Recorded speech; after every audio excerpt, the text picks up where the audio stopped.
Yes अब next chapter हमारा है वॉइड अग्रीमेंट्स। वॉइड का मतलब मैंने आपको सबको पता है, वॉइड का मतलब जो स्टार्टिंग से ही इनवैलिड है। वॉइड एप इनिशियो, जो कॉन्ट्रैक्ट वॉइड है वो स्टार्टिंग से ही कॉन्ट्रैक्ट इनवैलिड है, माना नहीं जाएगा।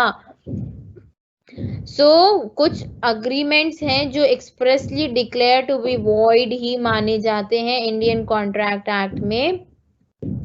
सबसे पहले आता है agreement in restraint of marriage, next आता है agreement in restraint of trade, agreement in restraint of legal proceedings, agreement in which the meaning of which is uncertain, agreements by the way of wager, agreements contingent on the impossible events, agreement to do impossible acts। तो ये सारी चीजें agreements जो हमें दे रखे हैं ये हमारे इंडियन कॉन्ट्रैक्ट एक्ट में पहले से ही वॉइड बोले गए हैं। So let's start with agreement in restraint of marriage.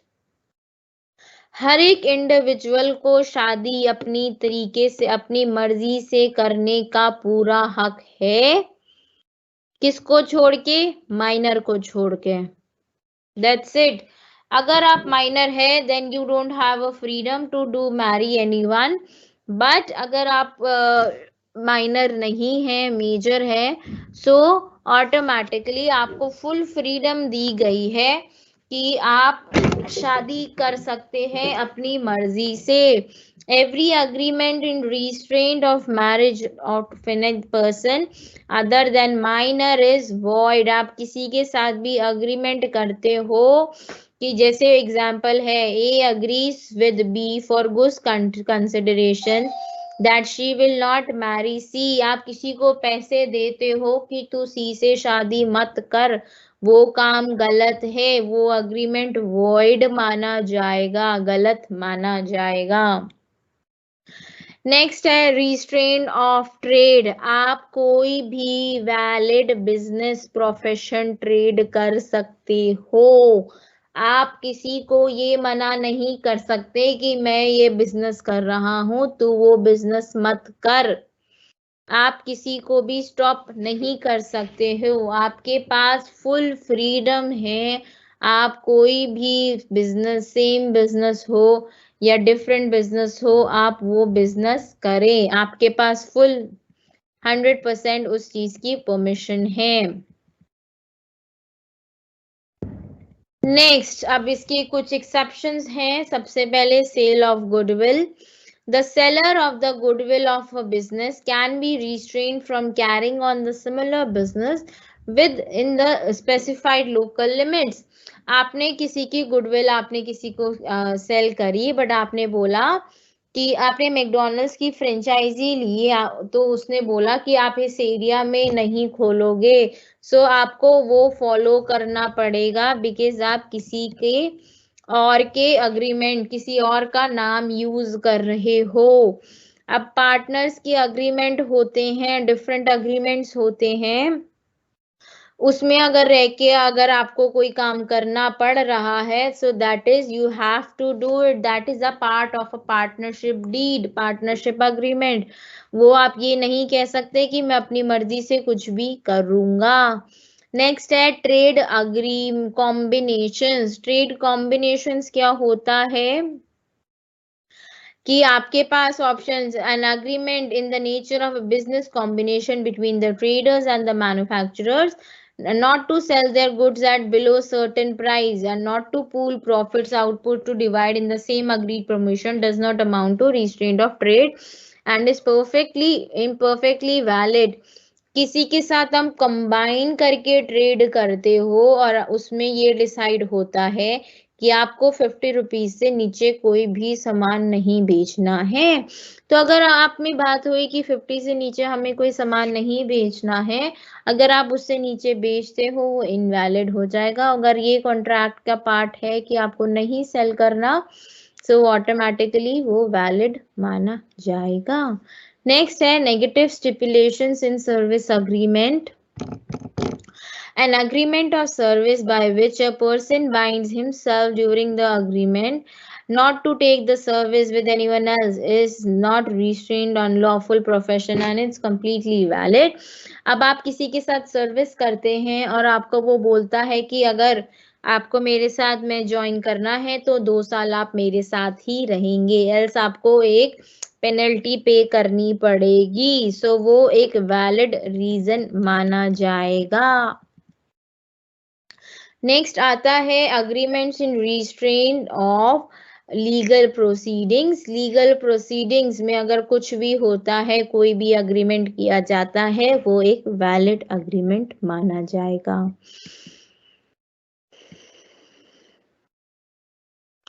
Uncertain agreements. Agreements, the meaning of which is not certain or capable of being certain, are void. इसका example, A agrees to sell B 100 tons of oil. There is nothing whatever show what kind of oil was intended. The agreement is void for uncertainty. ये हमने पहले भी किया था, जिसमें हमने ये बोला कि मैं आपको बोलती हूँ कि मैं 100 किलो तेल दूंगी आपको, बट किस तरीके का तेल दूंगी ये मेंशन ही नहीं किया। अब ऑटोमेटिकली हमारा अग्रीमेंट वॉइड हो जाएगा, कैंसिल हो जाएगा, इनवैलिड हो जाएगा। अब नेक्स्ट आता है वेजरिंग अग्रीमेंट। वेजर का मतलब क्या होता है? बेटिंग। आप कहीं जाके बेटिंग करते हो, बेटिंग अलाउड नहीं है, इनवैलिड है, अनलॉफुल है। सो अगर आप कोई भी बेटिंग में पार्ट लेते हो, वेजरिंग अग्रीमेंट में पार्ट लेते हो, वो कॉन्ट्रैक्ट इनवैलिड माना जाएगा। अब वेजरिंग अग्रीमेंट होता क्या है कि ऐसी कोई कंडीशन जिसमें आप प्रॉमिस कर रहे हो कि किसी को आप पैसे दोगे, कोई एक बंदा जीतेगा, कोई एक बंदा हारेगा, किसी का हैपनिंग इवेंट होगा, किसी का नहीं होगा। सो अनसर्टेन इवेंट्स हो सकते हैं, कोई जीतेगा, कोई हारेगा, ठीक है, किसी का प्रोपराइटरी इंटरेस्ट होगा इवेंट में। सो ये सारे एसेंशियल फीचर्स होने चाहिए। अगर ये सब है तो आपका अग्रीमेंट क्या हो जाएगा? वॉइड। वॉइड का मतलब स्टार्टिंग से ही इनवैलिड हो जाएगा।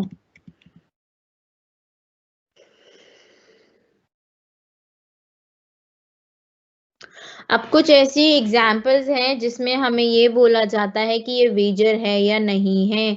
Commercial transactions, cell purchase of shares. अगर कमोडिटीज शेयर का सेल परचेज कोई करता है, सो वो वेजरिंग अग्रीमेंट्स नहीं होता है, वो वैलिड होता है। अब लॉटरीज होती है, लॉटरी वेजरिंग अग्रीमेंट के अंदर आती है। क्रॉसवर्ड पजल्स होते हैं, वो वेजरिंग अग्रीमेंट में ही आती है, वो it is a lottery and it is a wagering transaction. Insurance, होना ना होना, किसी का नुकसान नहीं होगा, किसी का फायदा नहीं होगा, but it is a wagering, it is different, हमारा वेजर से डिफरेंट होगा, वो कॉन्ट्रैक्ट वैलिड होता है। जो हमारे कॉन्ट्रैक्ट्स होते हैं इंश्योरेंस के, वो एक वैलिड कॉन्ट्रैक्ट होता है।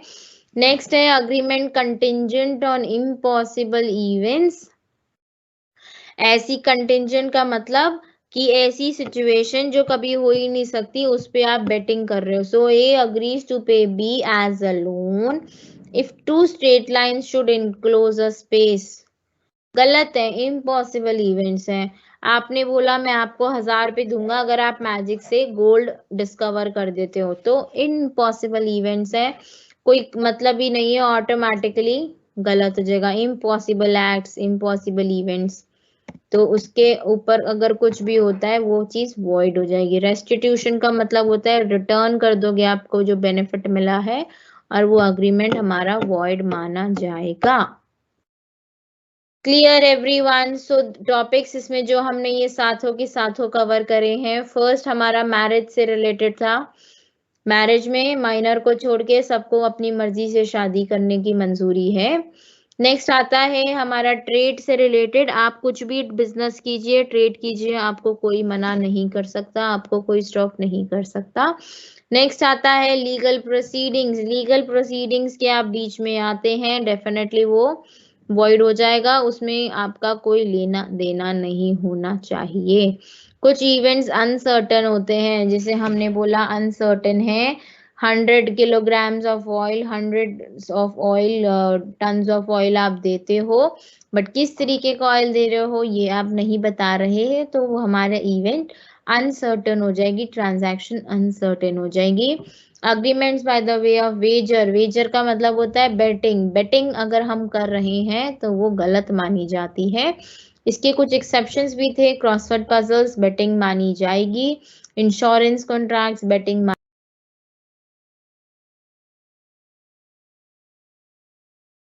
डेफिनेटली वो कंटिंजेंट मतलब सिचुएशन होएगी ही नहीं। इम्पॉसिबल एक्ट्स एंड इवेंट्स, ऐसी कोई सिचुएशन या एक्ट जो इम्पॉसिबल है अगर आप उस पर अग्रीमेंट कर रहे हो तो डेफिनेटली वो वॉइड मानी जाएगी।